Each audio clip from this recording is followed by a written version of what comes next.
Hello everyone, the Nerdy Steve here, and today I will be featuring an Evelyn Grixis midrange deck in Standard. The list is in the description below. I'm going to talk a little bit of the plan of the deck, and then we'll play a couple of games. So, let's go. I featured a lot of different midrange decks lately, and I think I even featured a Grixis one very recently. But there are a lot of different ways to build the Grixis deck, and as you know, the metagame evolves and different decks become more popular, we're going to be featuring a lot of different versions of this deck, so beware. But there's a lot of 5-mana cards that can fit into the Grixis shells. So we have one Invoke Despair, but a lot of Grixis decks will play all four and have the game plan kind of revolve around that. There's also Solkanar, a new mythic creature from Dominaria United. And then we have Evelyn here. And this deck is really built around using Evelyn's Enter the Battlefield ability to get as many triggers and card advantage that way as we possibly can.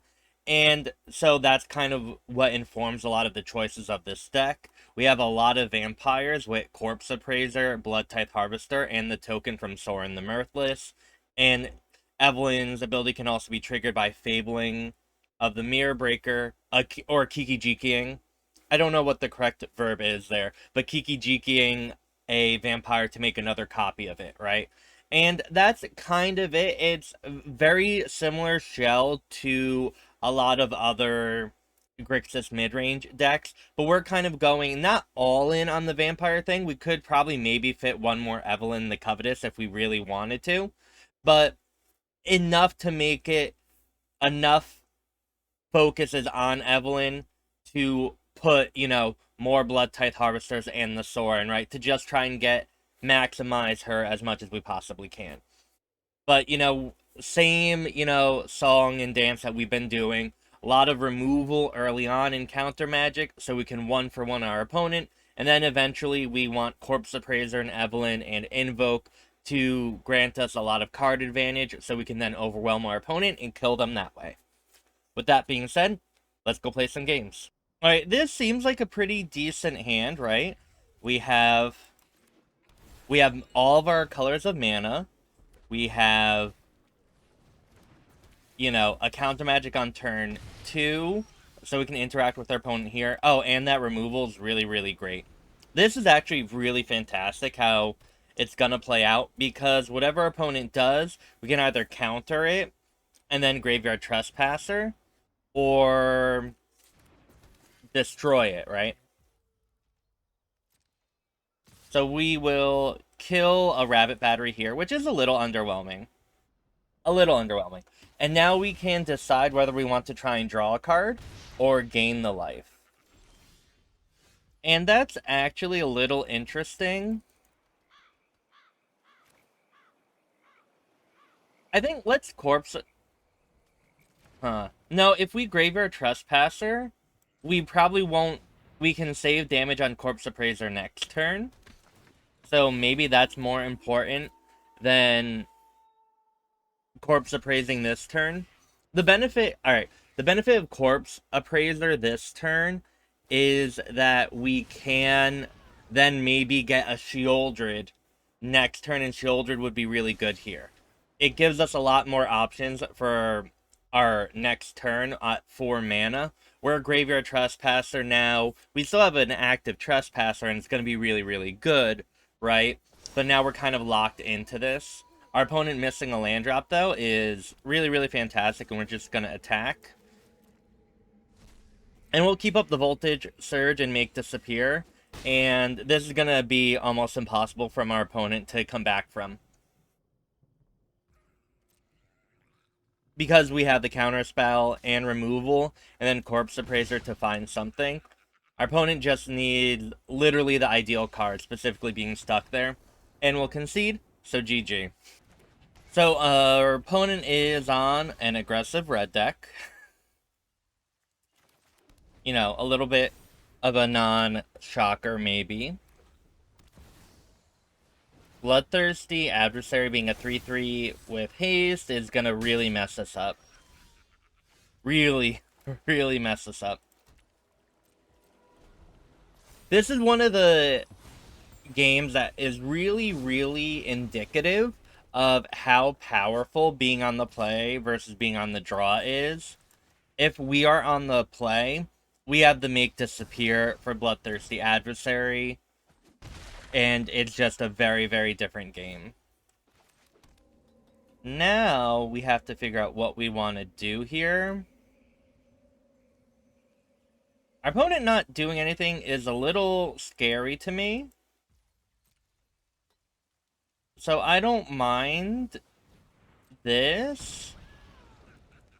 Because next turn, we can make disappear whatever our opponent does here. Okay. A little scary. But then next turn, we can counter whatever our opponent does here, which is a little upsetting, because I was hoping they would do something else. But now we're at 4. And this is not particularly good now.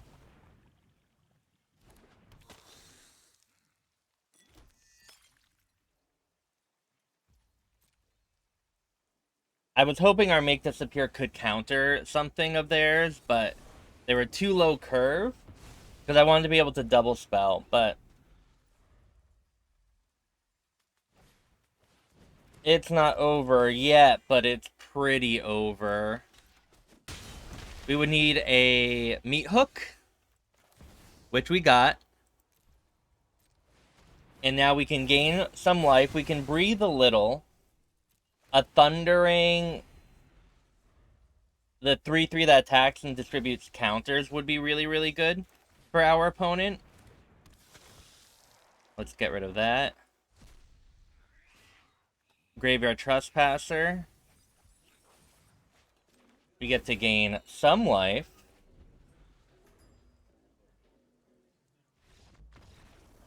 Oh, wow. GG. Okay. I like this hand because it allows us... We're on the play. So, obviously, I like any hand better. But Xander's Lounge on turn 1 with an untapped land on turn 2, like Sokenzan or Takenuma, allows us to make disappear an opponent's turn 2 play. And if it's a creature, then on turn 3, we can Corpse Appraiser. Right? And now I actually have to decide if I want to Underdog here or hold up Make Disappear. Underdog is probably better because our opponent is less likely to cast something that we really want to counter here. Though Bloodtithe Harvester would have been a fine one to counter. But I don't hate this. Also, I meant to play the Marsh instead of that land, but that's fine.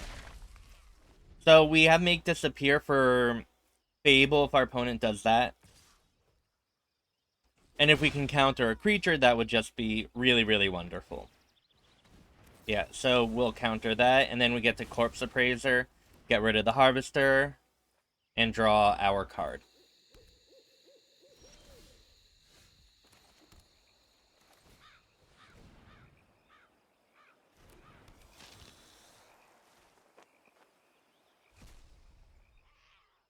We'll get Fable because, guess what? We would have picked a land, but we didn't get an option for a land. So, there we go.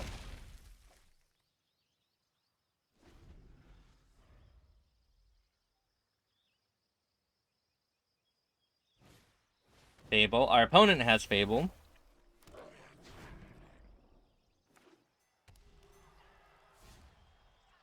Our opponent is... Alright, there we go. That's great. I think we'll attack here. We'll keep the 3/3 back so it could block the 2/2 if that's what our opponent wants to do. I'm a little scared of... Our opponent could discard Titan of Industry here. And then Cruelty of Gix it back onto the battlefield. We do have the counter magic to stop that, but that is kind of the thing that the Jund deck does. So that is something we have to be aware of. My opponent just Soul of Windgrace here, which I think I'm kind of fine with. Because I think I value Evelyn now over the Make Disappear there. And maybe that is wrong, but I think it's probably fine.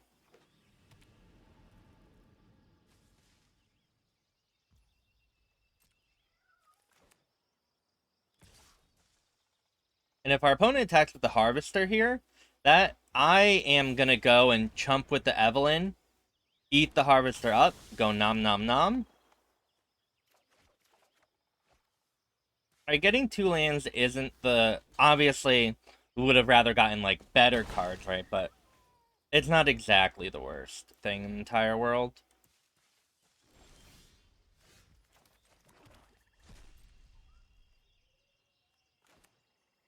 No attacks, and we will play our own Fable.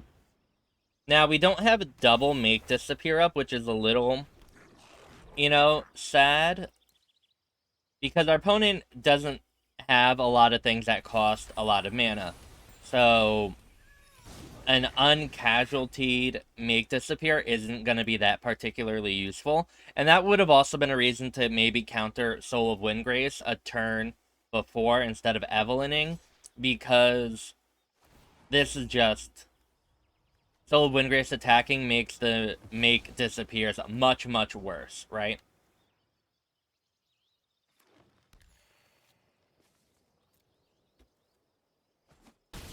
We can always loot them away to Fable, though. So that, you know, everything balances out on what we should have done and why we should have done it. But, alright, there we go.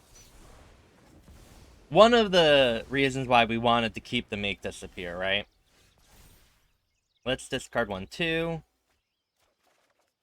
Alright, Harvester is what I wanted because we need a Vampire. I mean, don't need, but we really, really wanted to...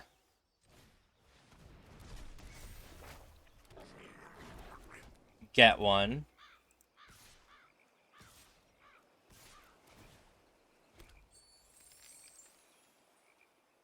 And I probably actually could have attacked with Evelyn too. I didn't for I don't know why. But we want to put it as much pressure as we can on our opponent's life total. And because we're probably not blocking the Soul of Windgrace. And so we just want to attack while we can. And this is a very, very good time to attack, right? Yeah, and we should have attacked with Evelyn the Covetous, I think.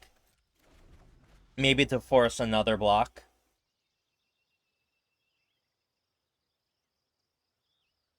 I should have thought about that a little more. What we are very, very worried about, though, is our opponent casting a creature that can then be Reflection of Kiki Jiki'd. We have the Make Disappear for anything really too expensive, but like that, and so thankfully everything worked very, very well and lined up very, very well. GG, good job. Everyone, I don't love this hand. We're on the draw. We don't have a turn 2 play. But here's the thing. We do have Fable of the Mirror Breaker on turn 3, so... Got him. I think what we might want to try and do is see if we can really leverage Evelyn as much as we possibly can. And maybe we can set it up where if we can, like, end step the opponent's... end step Evelyn during our opponent's turn, maybe we can untap and play Bloodtithe Harvester and just start, you know, casting multiple cards off of Evelyn. That seems like it might be good. But first we have to get there, right? And we have a long way to go for that to happen. You know, being on the draw is just really, really difficult to overcome.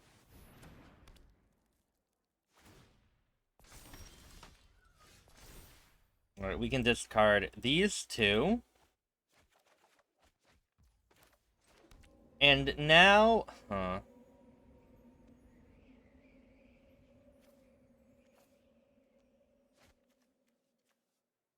Now we have to figure out what we want to do, right?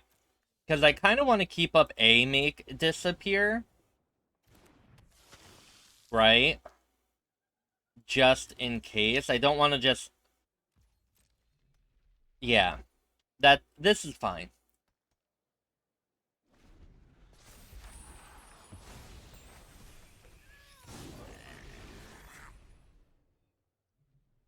We would like to draw an untapped land, though.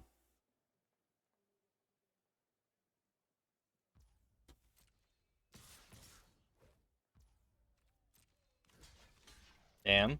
So this means our opponent will draw a card with Wedding Announcement at end of turn and not create another creature.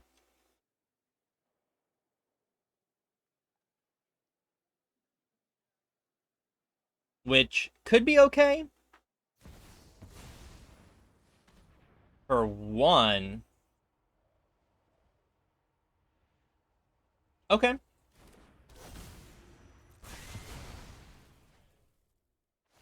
If we draw an untapped land and get to Invoke Despair, that would be great. We will counter that.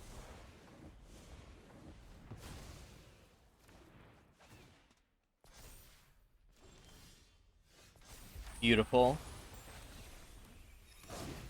Because this gets rid of the Kiki Jiki no matter what, and then our opponent either loses a Meathook or a Wedding Announcement.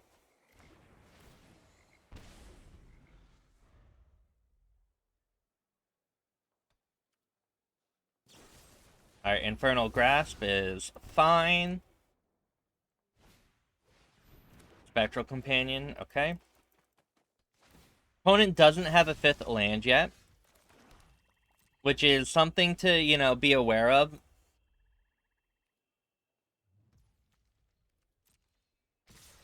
We're gonna go to 12 here. Another Wedding Announcement will draw a lot of cards.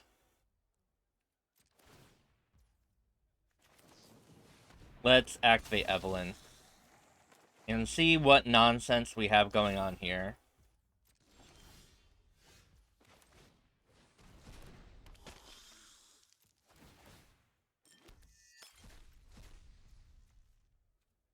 Haunted Ridge. Another Sheltered Sanctum. Let's go.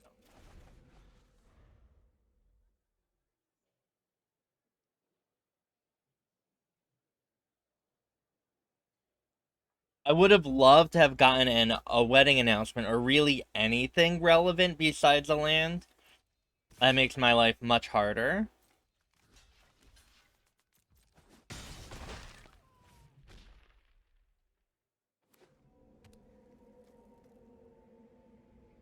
And maybe we shouldn't have left Evelyn vulnerable to a Meathook. That only deals 2 damage, right? Okay.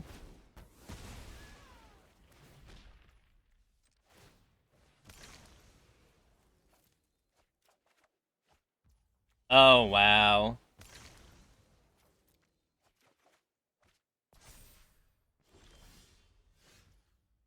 Hmm.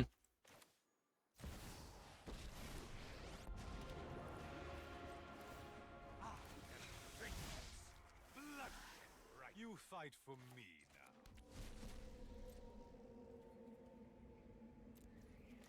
Let's do that. We have a make disappear. We're fine.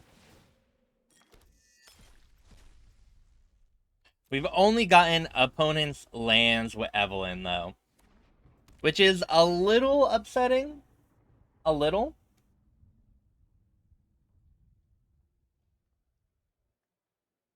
Getting an instant would have been great if we got an Infernal Grasp. Because one of the problems with Evelyn is that you can only play one of those cards a turn. And we're many turns away from using all these swamps. So getting something you can cast at instant speed is just very, very, very important. Like, we do have Make Disappears that we could have also exiled, which would have been nice. Or our own Infernal Grasp. Yeah, that sucks a lot, actually.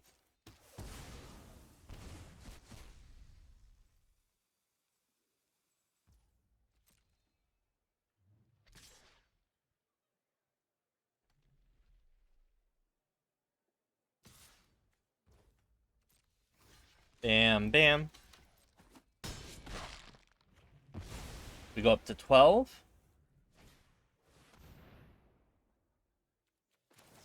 We will counter that wedding announcement.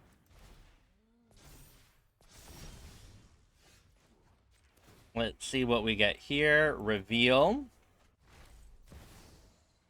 My ways are not for the weak.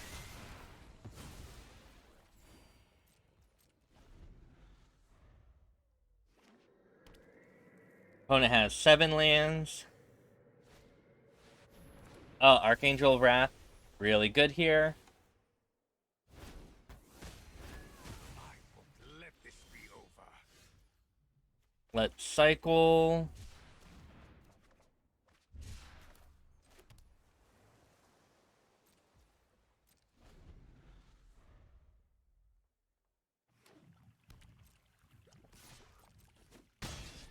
Eight.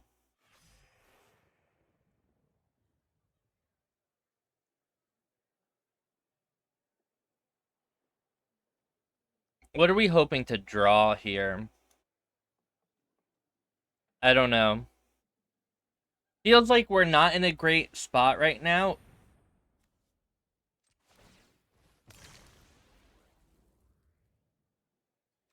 Wait. 7, 1, 2, 3, 4, 5. All right. We can. I saw that we can still Meathook for maximum.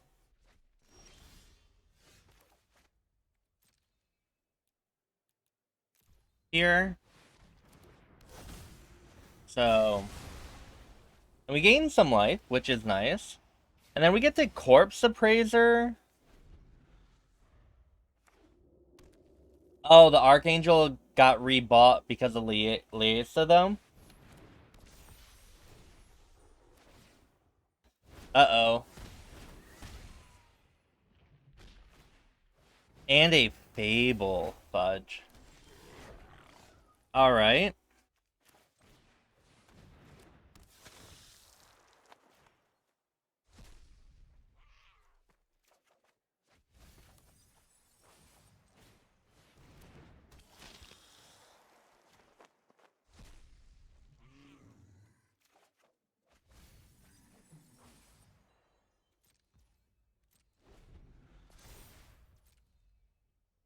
I don't like this. Allowing our opponent to loot 2 in this very, very tight position is not really appealing to me.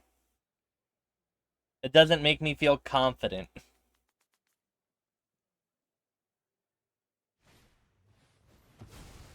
Ooh, Rite of Oblivion, that. Okay.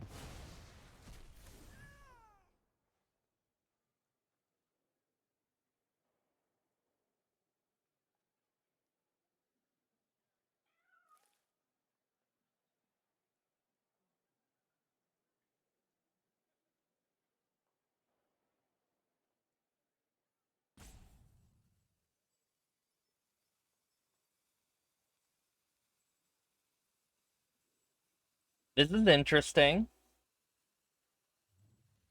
We still have the Infernal Grasp on the Archangel. So we're not dead yet.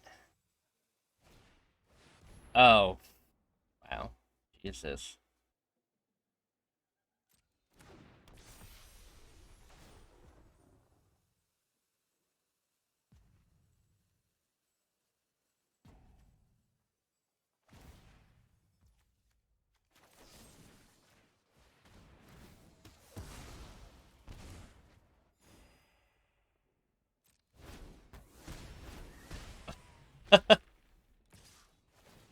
Well.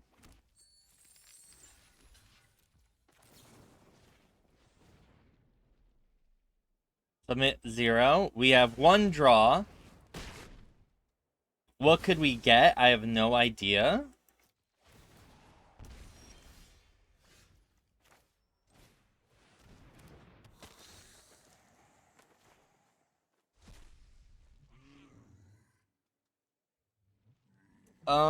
I don't think any of this works. Sadly. So, GG.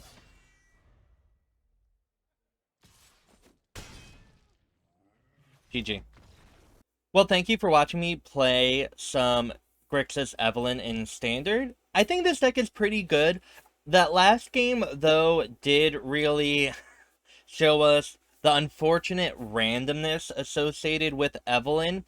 We only literally got, like, lands exiled with our opponent's cards. And if we got any of the, like, good angels or a wedding announcement or any interaction, that game turns out very, very, very differently, right? And sometimes things just don't line up as well as you want them to, and that's okay, right?